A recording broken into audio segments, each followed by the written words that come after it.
Hey,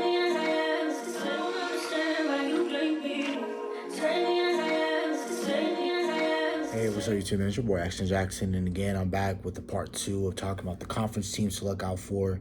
Now, in this video, I'm going to talk about the 6 AFC teams to watch in, the 2023-24 NFL season. So before we hop into the video, I'd appreciate it if you guys would like the video, subscribe if you're new, comment and share my video with anyone who you think will enjoy my content. And again, comment what team in the AFC do you think is on your radar or on your list to watch this to it. You already know your top 3 teams. The same thing like the NFC. You got the Niners, Eagles, Cowboys. Those 3 teams, it's Super Bowl or bust.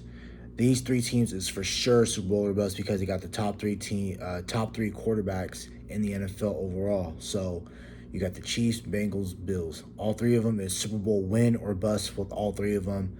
2 have been to a Super Bowl, one hasn't in a very long time, since the 90s and the Buffalo Bills.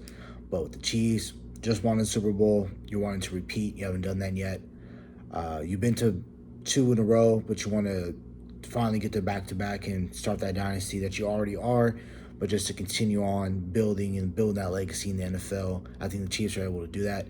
Cincy, you got Joe Burrow. You got the second best quarterback in the league. And then for me, it's a tier down from everybody else. So you got those 2. Then everyone else is in middle of the road, middle pack, or you got the elites. Then you got the really good players, and you got average guys. So for sure, you got those 3. I'm not going to waste my time talking about them. I already know what they're going to bring, especially with the Bengals and Chiefs. They're going to be playing in the conference title game for as long as they can surround them with talent. And not talking about those 3. You got the LA Chargers. I think with the LA Chargers, they have a lot to prove. They had a 28-point lead over the Jacksonville Jaguars, into which, game ended horribly for them. Defense didn't do them any favors, but it doesn't help that the offense couldn't maintain and keep scoring points and kept getting out in front of the Jacksonville Jaguars. And you got defensive players coming back. J.C. Jackson, hopefully he's healthy. You got Joey Bosa, Khalil Mack, Derwin James, Asante Samuel Jr. So you got a bunch of guys out there defensively for the the LA Chargers who still can ball.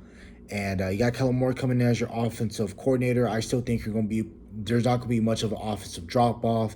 But for me, I hope that Kellen Moore, unlike what he didn't do in Dallas, that he does with the Chargers is he plays complementary football. Hopefully he doesn't get too pass happy with the Chargers, because he did that with the Cowboys, where we'll be in spots in games where he want to throw the ball a whole lot instead of just running the ball. So I feel like he needs to get that, how to win and how to play ball in certain spots, when to run the ball, when to throw the ball. And really for him, he just needs to find an identity. If you just look at the other great offensive coordinators, it took them multiple steps to become an offensive coordinator. For him, he went from an NFL player to retiring from the NFL to becoming a quarterback's coach for like a year or 2. Then he went from after being quarterback coach for a year or 2, he went straight to OC job, instead of with people like Kyle Shanahan. It took him multiple times. Even with Shanahan working with his father, he had to be he had to work quality control. He had to then be probably like a run game, pass game coordinator, then a position coach, then a coordinator. And, that's pretty much the route for any other regular offensive coordinator. But with Kellen Moore, he had the unusual route. He's still a really, really smart guy. I think that's why he got the job. But he just didn't have enough experience. That's his thing. He's really smart. He just needs experience. And I think that he can possibly develop that with the Chargers. He has a lot of pressure because that offense is great as well. You got Herbert, to me, who is a top 10 quarterback. A lot of people have him top 5. I don't think he's there yet. But he's still really great, has a lot of great potential to possibly be something. But potential doesn't win you games consistently. So that's the Chargers. I think they're really great. I think they have a lot of names and a lot of people that when they're healthy, they can win. And that's another thing. Kellen Moore needs to know how to sustain leads. Chargers weren't able to do that prior to having Kellen Moore.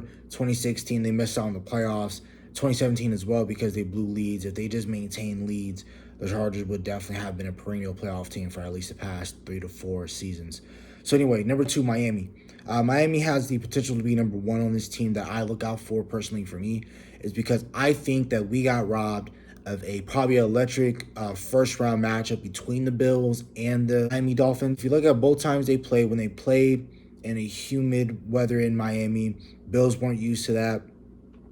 Miami had enough talent with Tyreek Hill, who did idiotic things in the offseason. You got Jalen Waddle, you had Mike Gesicki, so you got Raheem Mostert now, Jeff Wilson, solid offensive line, defense is coming intact. You added Jalen Ramsey for essentially nothing, so and you got robbed of a first round pick taken from you, which he didn't do nothing. Horrible, especially since Tom Brady wasn't on the roster or anything like that. So, like I said, you robbed them of potentially a great first round matchup. But not only that, I think they win the division if Tua Tagovailoa just has 2 or 3 less concussions.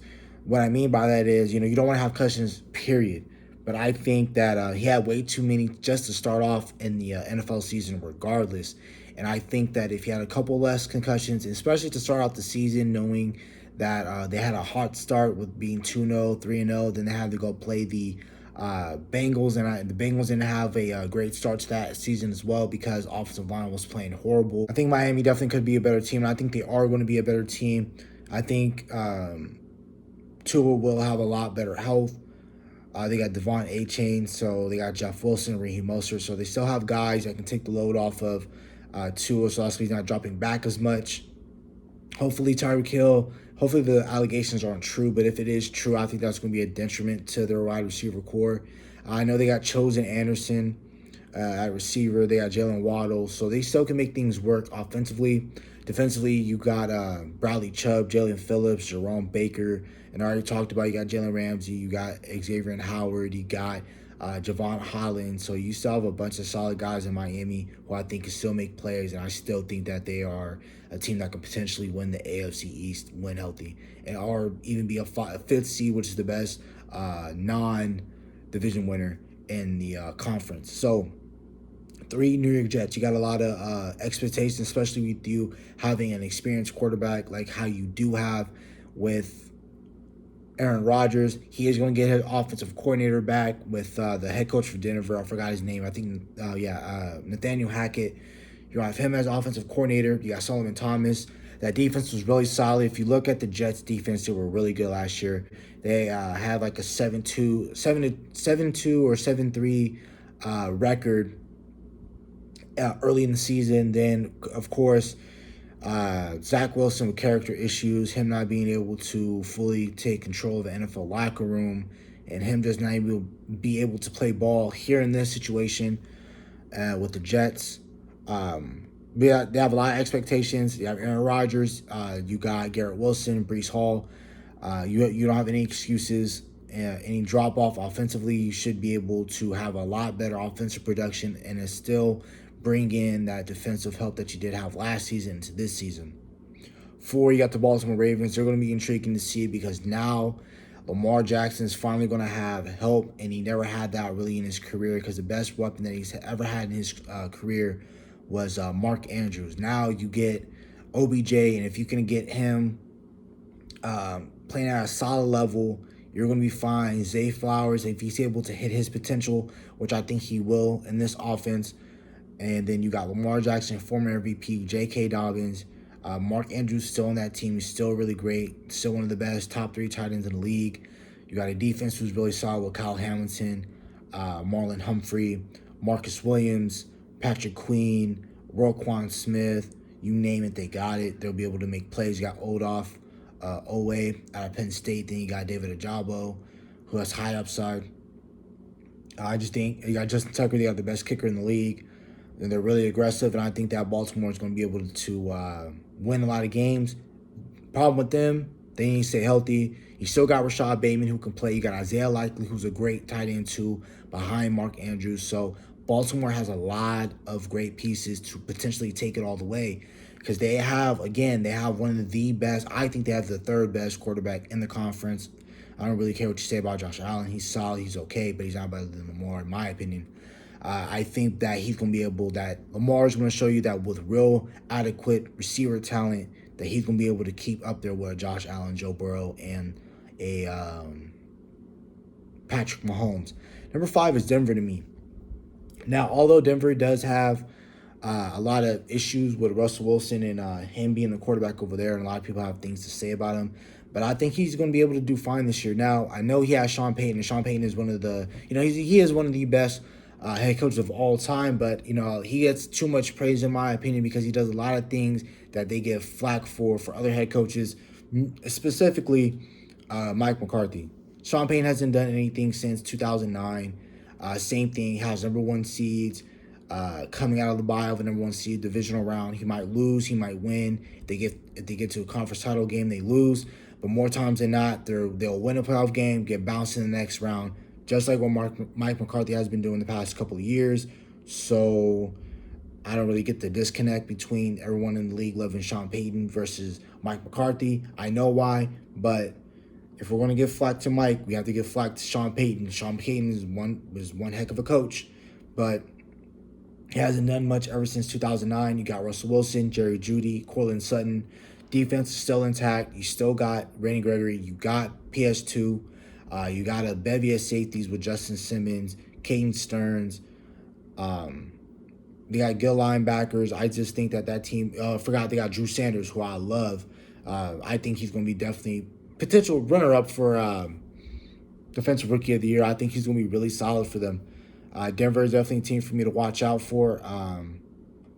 Now, it's going to be very tough for them to make the playoffs because the teams I named ahead of them, I think, are better than them. Baltimore, the Jets, Miami, Dolphins, and the LA Chargers, I think they are better than Denver. But I think, and like I said, in the AFC West in general, you go 3 deep in teams of the Chiefs, who are dynasty, Chargers, who are solid. You got Denver themselves, and then you got the Raiders, who are no slouch. So, you got, that's my 5 so far. And then my last team going over is the Pittsburgh Steelers. I just love the way they draft. They draft how an NFL team should draft. Just what they do really is they pick the best player available, and I think that's what a lot of NFL teams should do if they want to accelerate a rebuild or just get their team a lot better. They always make the right picks in terms of drafting. They pair that up well with great coaches who develop these young kids into grown men very fast in the league. I know the exception to them drafting is Chase Claypool, but he was really solid coming out of Notre Dame. Then, they had Juju Smith, and they had him looking like a potential number 1. I know they had Antonio Brown. Same thing, 6th-round pick, turn him into a future Hall of Famer. He won't get in because of off-the-field issues, but if you're just talking about on-play, Antonio Brown is one of the best receivers to ever do it. Then, again, they had Juju in 2017 looking like a star. They got Deontay Johnson, who I love, George Pickens, who I love even more.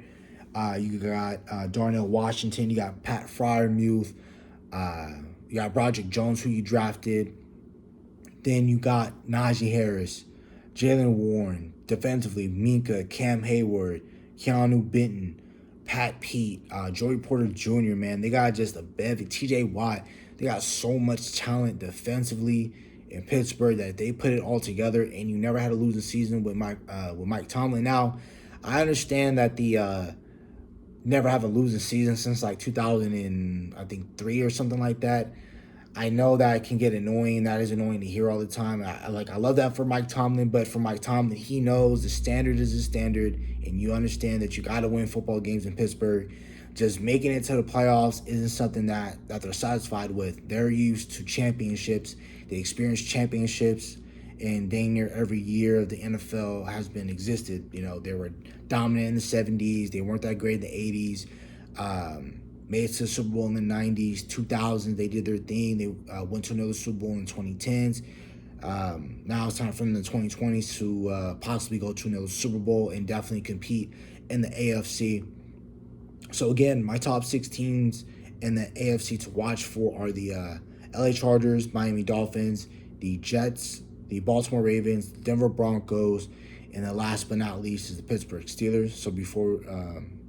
So that's it for the video. Hope you guys have a nice day. Stay safe, stay blessed. Bye.